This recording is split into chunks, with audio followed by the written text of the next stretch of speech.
Bismillahirrahmanirrahim. Dear students, viewers, Assalamu alaikum. Today we are going to discuss change in tax year. Can we change tax year? It is very important to know about it, whether or not we can change tax year. Change in tax year is optional or not? Is the taxpayer has option? He can change tax year or not? It is the discussion of today. Income tax ordinance says two authorities can permit this change as per Income Tax Ordinance 2001. It means Income Tax Ordinance 2001 इस चीज़ की permission देता है कि आप tax year change कर सकते हैं. Two authorities can permit. Commissioner Inland Revenue can permit the taxpayer, and the second one is Federal Board of Revenue. If permission is granted by the commissioner, then what we have to follow? A person can change its tax year from normal to special and vice versa, means special to normal, in the following manner. Definitely he will have to give an application to the commissioner. Application to commissioner. Commissioner can allow this change of tax year if need is genuine, compelling need. Commissioner समझता है कि वाकई tax year change होना चाहिए इस person का, तो वो अलाउ कर सकता है. Opportunity will be provided to taxpayer to listen his viewpoint. Taxpayer को अपॉर्चुनिटी दी जाएगी कि आगे अपना व्यू पॉइंट एक्सप्लेन करे कि आप क्यों करना चाहते हैं. एप्लीकेशन में भी लिखा हुआ होगा, लेकिन उसको पर्सनली भी बुलाया जाएगा कि आप अपना व्यू पॉइंट दें. आप opportunity of being heard it is called in technical language, कि जी आप क्यों इसको करना चाह रहे हैं. But if case is rejected, opportunity is provided, even then case is rejected, commissioner refuses to change the tax year, it will be communicated in writing and with the reasons of rejection. Communication जो है writing the जाएगी और reason भी बताई जाएगी क्यों आपकी tax year आप क्यों चेंज नहीं कर सकते. After giving permission it can be withdrawn any time by the commissioner if there is any genuine reason. आपको परमिशन मिल गई, टैक्स ईयर आपने चेंज कर लिया, इसके बावजूद भी कमिश्नर के पास अथॉरिटी है कि आपको वापस अपनी जगह पे ले आए.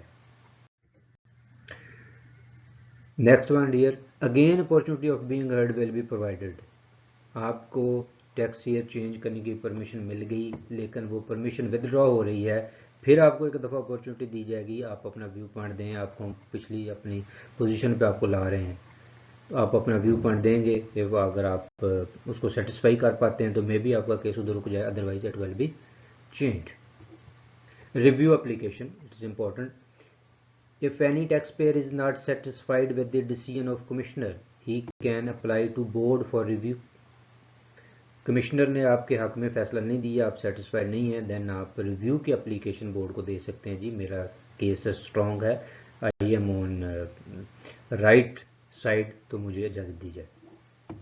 Board decision will be final. Board आपके हक में डिसीजन दे दे, देन अगर आपके खिलाफ दे दे, board decision you will have to follow, it is final. Next one is permission by board.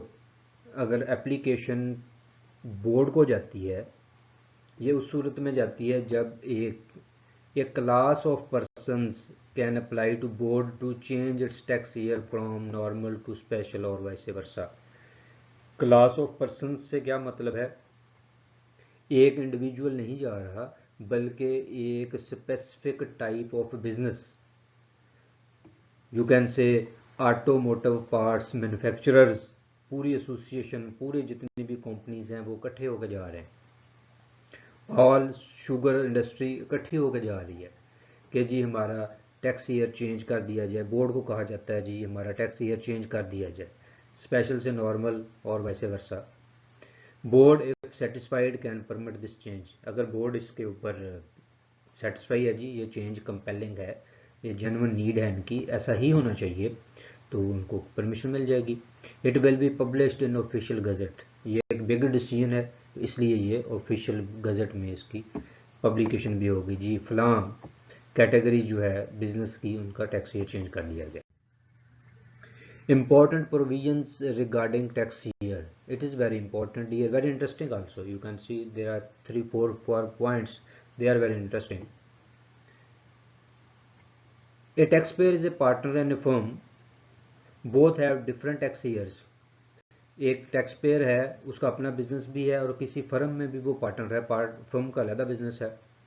Both have different tax years, इसका और फर्म के अलग टैक्स ईयर हैं। Firms tax year will be the tax year of the tax payer. Firm का जो अब tax year है, ये टैक्स पेयर अपने आप को उस टैक्स पेयर के टैक्स ईयर के हिसाब से अपनी रिटर्न फाइल करेगा। टैक्स ईयर डिटरमिन होना बहुत ज़रूरी है, because when you determine tax year then you find the last date of filing of return. इसलिए ज़रूरी है कि पता चले जी आपका टैक्स ईयर क्या है, फर्म का क्या है। तो फर्म का जो टैक्स ईयर होगा वही आपकी इनकम का टैक्स ईयर काउंट होगा, तो फिर आप उस हिसाब से अपनी रिटर्न फाइल करेंगे। A tax payer is partner in more than one firms. Taxpayer एक से ज़्यादा फर्म्स में पार्टनर है। All firms have different tax years. और 2 फर्म्स हैं, 3 हैं, 4 हैं, उनके अपने अपने टैक्स ईयर हैं। किसी का नॉर्मल है, किसी का स्पेशल है, स्पेशल के भी 2-3 डिफरेंट डेट्स हैं। Tax year ending last of all will be the tax year of the tax payer. जो टैक्स फर्म, जिस फर्म का टैक्स ईयर लास्ट पे एंड हो रहा है, वो सब ये टैक्स पेयर का वो टैक्स ईयर कंसिडर होगा। Third one is a tax payer has 2 sources of income.